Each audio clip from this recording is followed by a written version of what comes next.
టీతో మనము ఒక బొమ్మ తీసుకున్నాము. ఈ విధంగా టీ ఫర్ ట్రీ అంటే ఈ యొక్క ట్రీ అనేది ఈ యొక్క నిలువు గీతలతో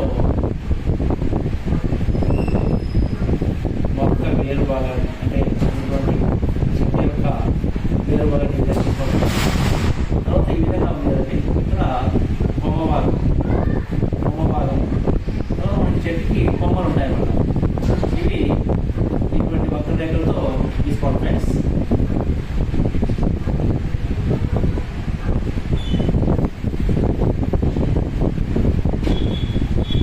ఈ విధంగా వక్రరేఖలతో తీసుకోవాలి.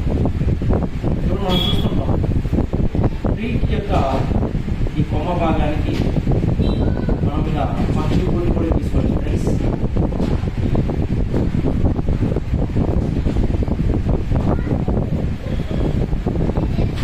పక్షి గూడు ఈ విధంగా మనము ఒక బాక్స్ టైపు తీసుకోవచ్చు.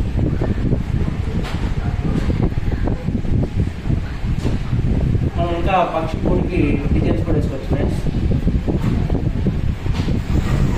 ఈ విధంగా డీటెయిల్స్ వేసుకోవచ్చు. మీరు బాగా అర్థం చేసినట్టయితే ఈ యొక్క పక్షి గూడుకి డిజైన్స్ అనేది మనము ఈ విధంగా కూడా తీసుకోవచ్చు. అంటే ఆ యొక్క పక్షి గూడు భాగానికి ఇలా తర్వాత మనం ఈ విధంగా షేడ్ కూడా చేసుకోవచ్చు. అదేవిధంగా ఇక్కడ కొమ్మ భాగాలు కూడా ఈ విధంగా షేర్ చేసుకోవచ్చు. ఇప్పుడు ఇక్కడ పక్షి వస్తున్నట్టు కూడా మనం వేసుకోవచ్చు. పక్షికి మనము ఈ విధంగా తలభాగాన్ని బాగా గమనించినట్లయితే మీరు ఈ విధంగా తలభాగం తీసుకున్నాము. రెక్కల భాగం అంటే ఎగురుతున్నటువంటి పక్షి అన్నమాట. చూడండి, మీరు వీడియోని బాగా అబ్జర్వ్ చేసినట్టయితే ఈ విధంగా ఆ గూడు దగ్గరకు వస్తున్నటువంటి పక్షిని నేను ఇప్పుడు దిగబడుతున్నాను.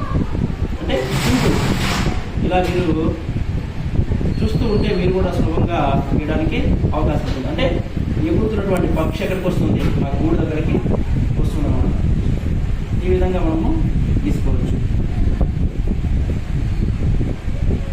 అంటే ఆ గూడు దగ్గరికి ఈ పక్షి వస్తున్నటువంటి విధంగా ఇలా తీసుకోవచ్చు. మనం తీసుకున్నాము. షేడ్స్ కూడా ఈ విధంగా ఇచ్చుకోవచ్చు. అంటే టీ ఫర్